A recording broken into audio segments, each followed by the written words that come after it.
leave it all behind you. I said, take down everything that stands in your way. Don't stop believing it'll work out again, my friend. Stand out and be a part of everything good. Wake up, you're gonna be all that you should. Try out all the things you always wanted to be. You'll see, 'cause I know what I know, that you've got it in you, and I see that you are a winner.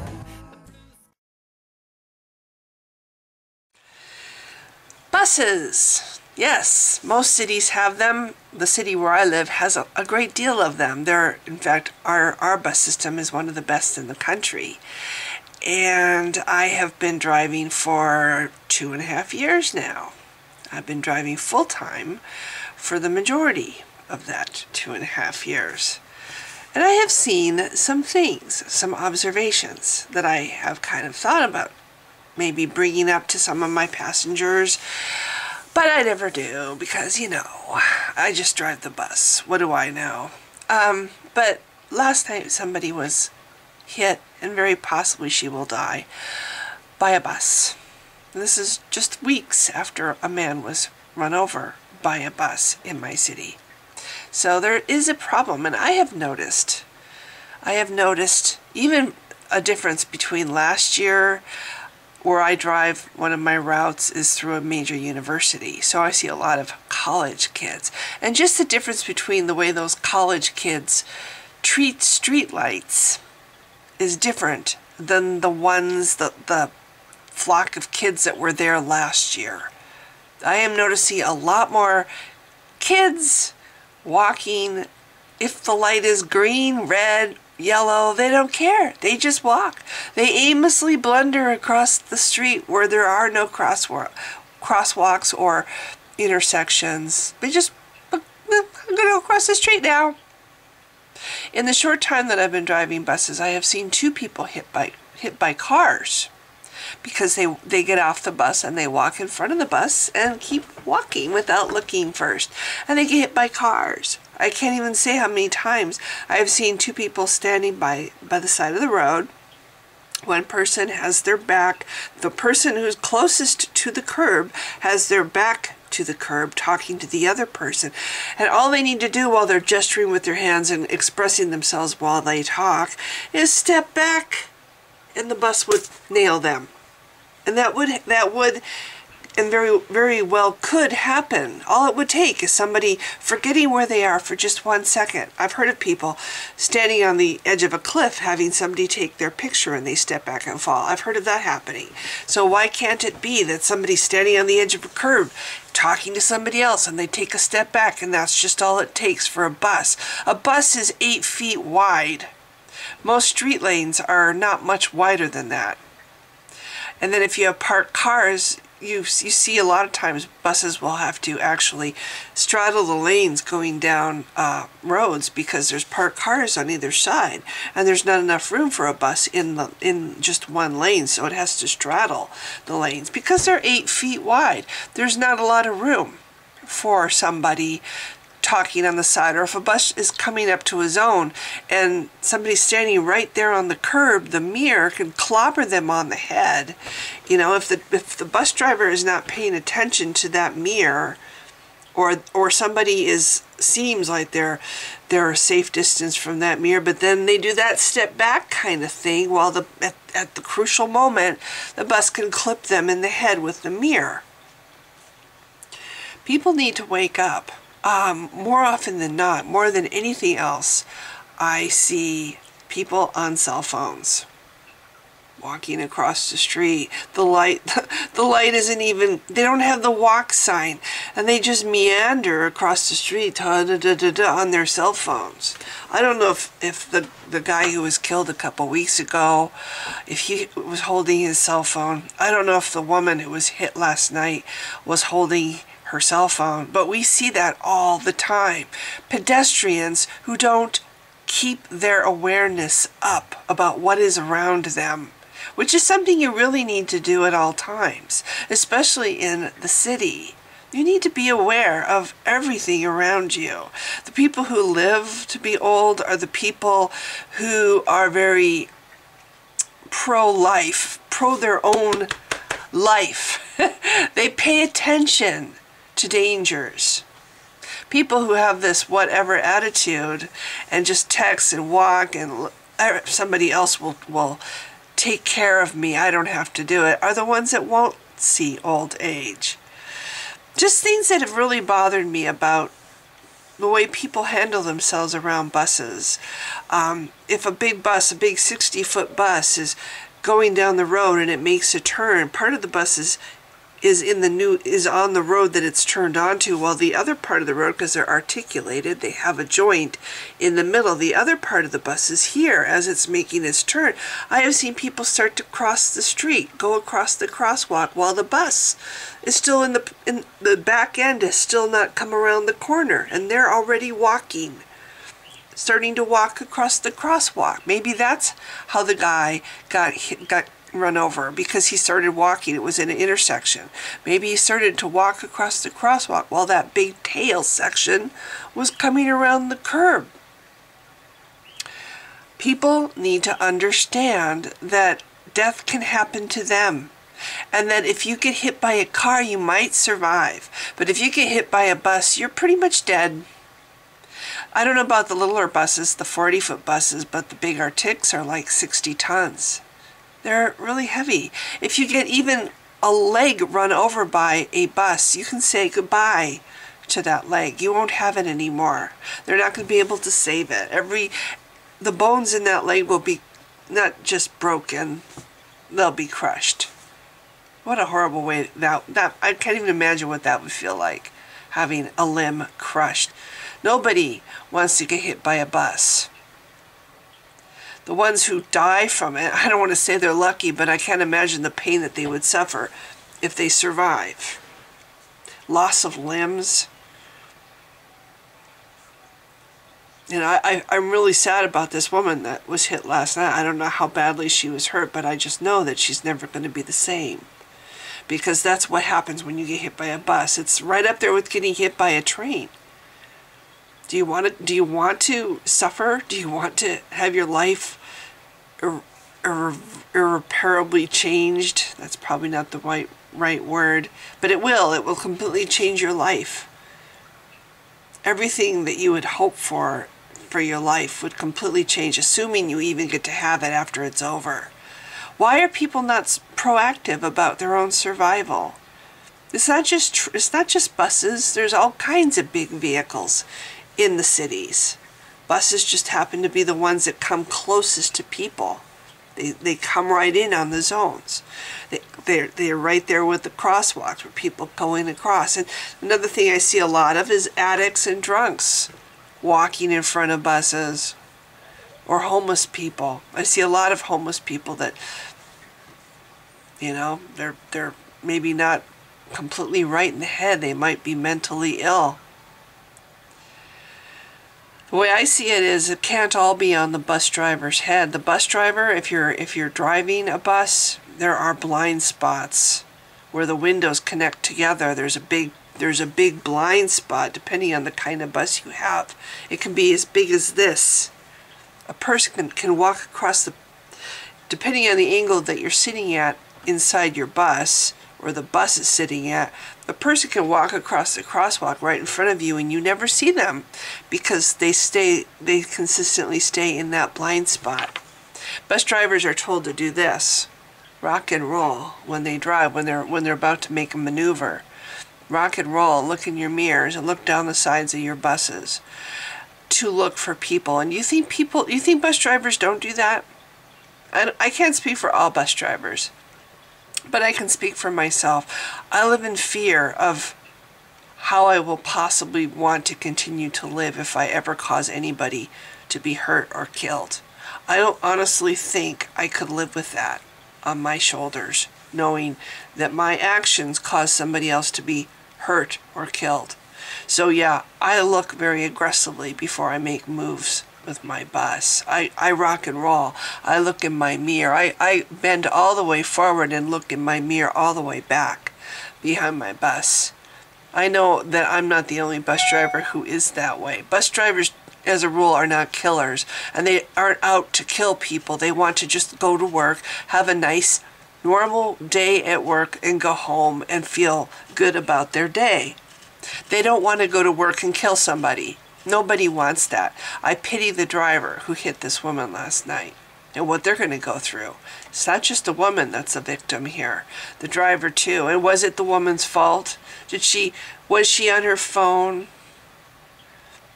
You know, was she drunk or addicted or out of her head? There's all kinds of things that could cause this.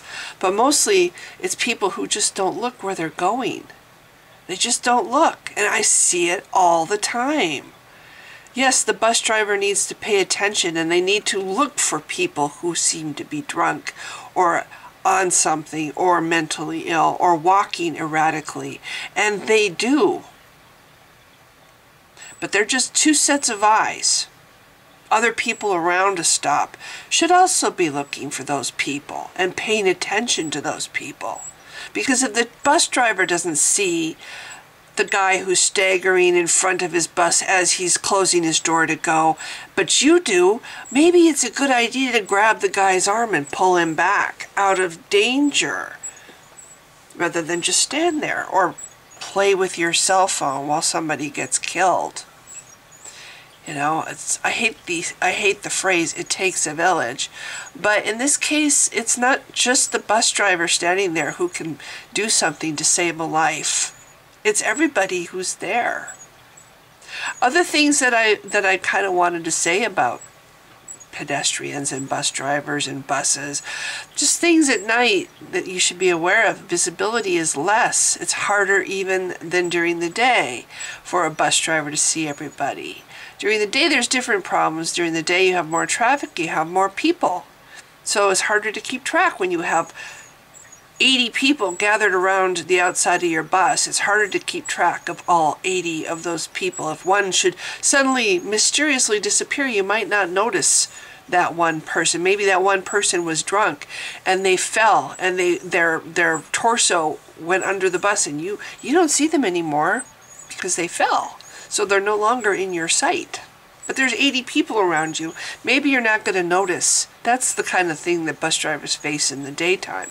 At nighttime, it's completely different. It's just lack of visibility because it's dark, or it's foggy, or it's rainy, or there's a lot of glare on the street. So the bus driver's eyes aren't seeing as well as maybe it would be if the street wasn't glaring at them. People need to understand that it's not a machine behind the wheel of the bus. It's not a robot. It's a person who suffers from the same problems as anybody else. They can get distracted by whatever. If it's rainy and stormy, they probably are working with things like their windshield wipers, and the buses will fog up when it's rainy, and that's another thing that can cause visibility problems in a bus. Windows fog up. If there's a lot of people and it's cold and rainy outside, the windows fog up. So the bus driver's toying around with the defrost and the fans and the windshield wipers and climate control. There's things that they're doing inside to keep their visibility going. They have other distractions at night. People need to be aware of the circumstances that could also be a threat to their life.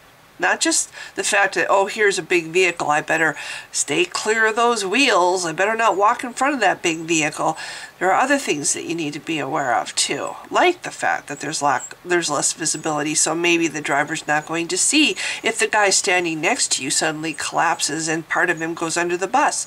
But the driver might not even notice. He might, at that moment, that critical moment when the guy falls, that driver might have been turned like this, flipping a switch to get the fog to go away on his window. Might have not even seen the guy fall. But you did.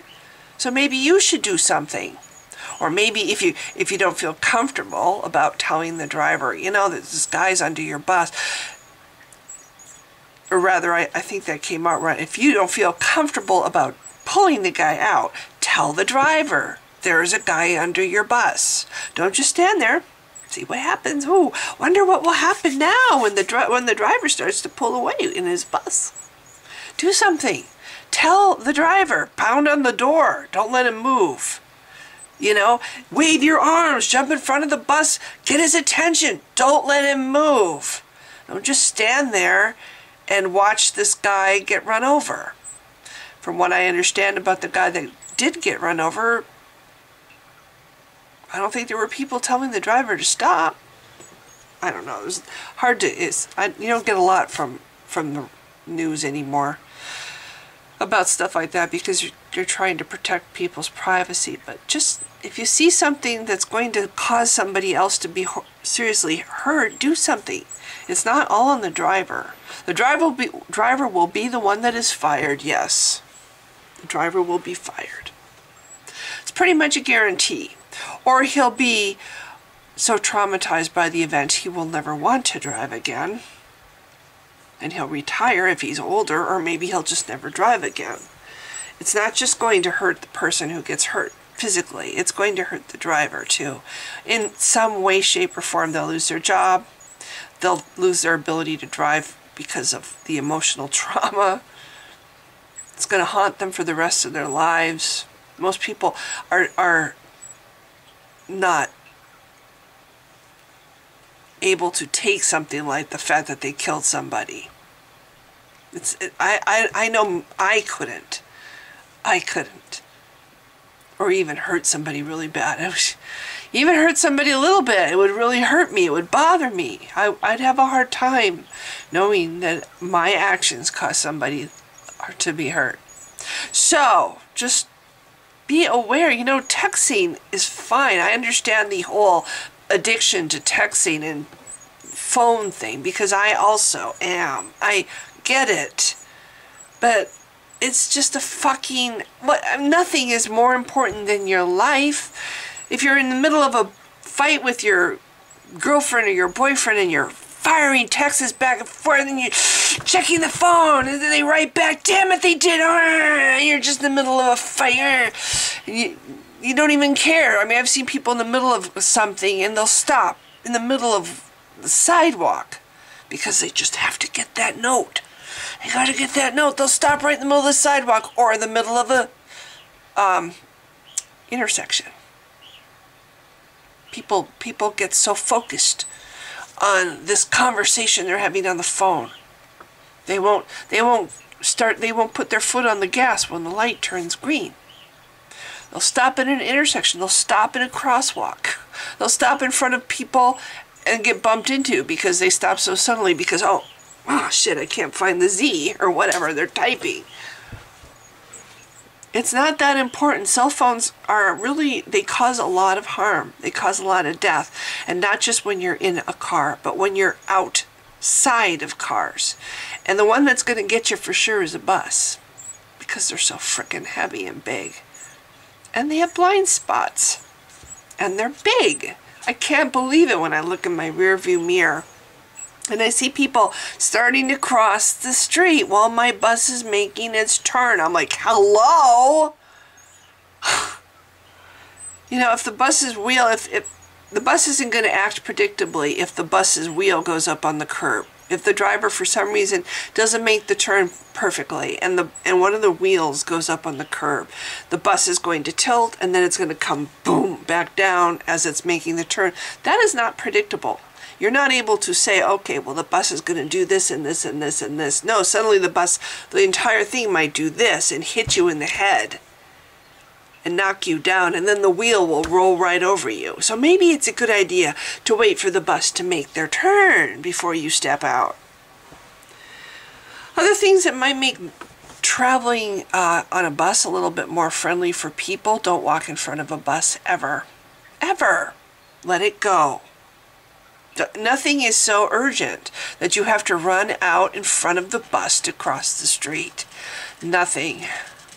Wait for the bus to go. If you're going to jaywalk, fine. Wait for the bus to go. Because then you have so much better visibility. You can see the lanes. Two-lane road, you can see both of the lanes. You can see what's coming. Had a kid walk in front of my bus after he got off bam! Car was flying by me at 30 miles an hour and hit the kid. I don't even know what happened to him. The driver stopped. He was very shook up. He was very upset. He got out of his car. The kid was crumpled on the ground. The kid got up, walked away. I asked the driver, where's he going? The guy's like, I don't know. All I could think is maybe the next day or maybe later that night, the kid realized that he needed to go to the hospital. I certainly hope so, because he was hit by a car going 30 miles an hour. He certainly wasn't all right, but he got up and walked away. And I got to live with that for a while. Just the sound of his body getting hit by the car was very traumatic. The other guy that I saw get hit by a car, that was a much more fortunate person. He did a leap kind of maneuver over the hood of the car and did a roll on the cement. He hit the ground at a roll. He did actually get up and walk away, and he was fine.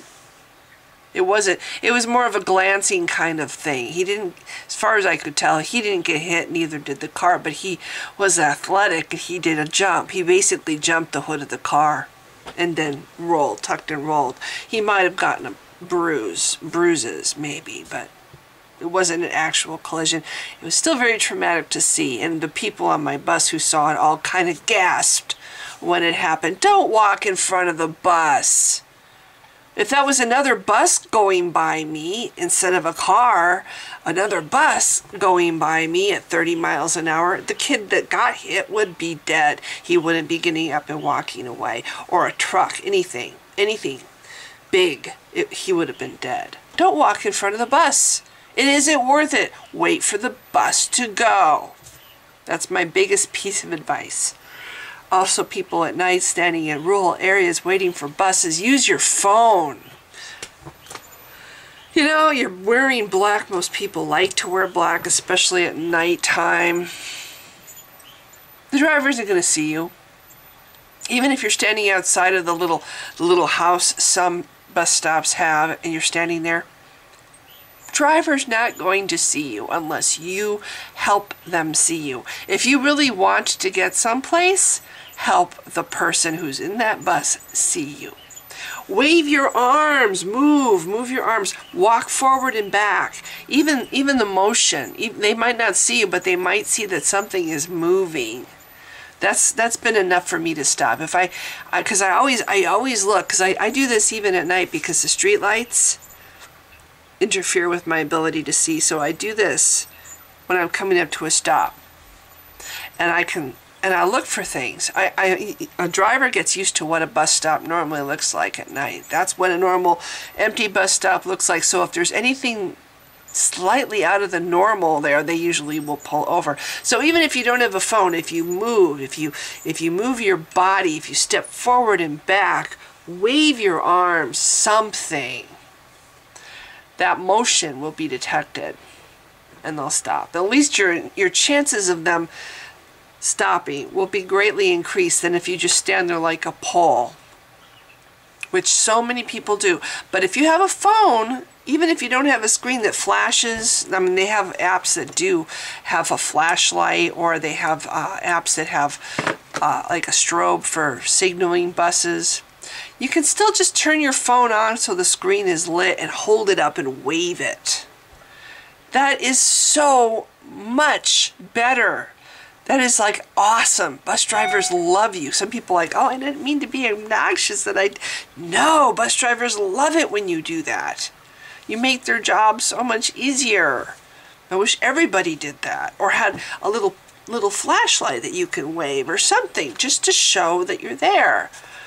I drive at night, so that's why I'm harping about nighttime in particular. It's just, this is something you can do to increase your chances of getting home sooner. Make yourself visible to the driver. You don't have to wear a stupid yellow vest. Some people do, and they have less trouble getting seen. Some people want to wear black. They're all black, just head to foot, black clothes. Fine, wave your phone. You know, some people who have bikes, they'll flash the bike's lights at the bus. That works great. The light on most bicycles are pretty bright. So anyway, I'm trying to think if there's anything else. Oh, just etiquette. Another thing that really bothers me is people try to get on the bus while other people are trying to get off the bus.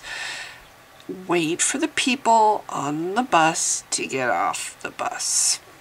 It's not that hard to wait. Just if it's raining, okay, it might be a little bit more hard to wait.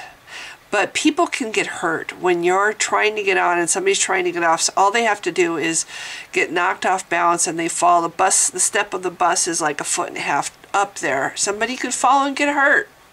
Is it really that important for you to get on the bus that quickly? Wait for people to get off the bus.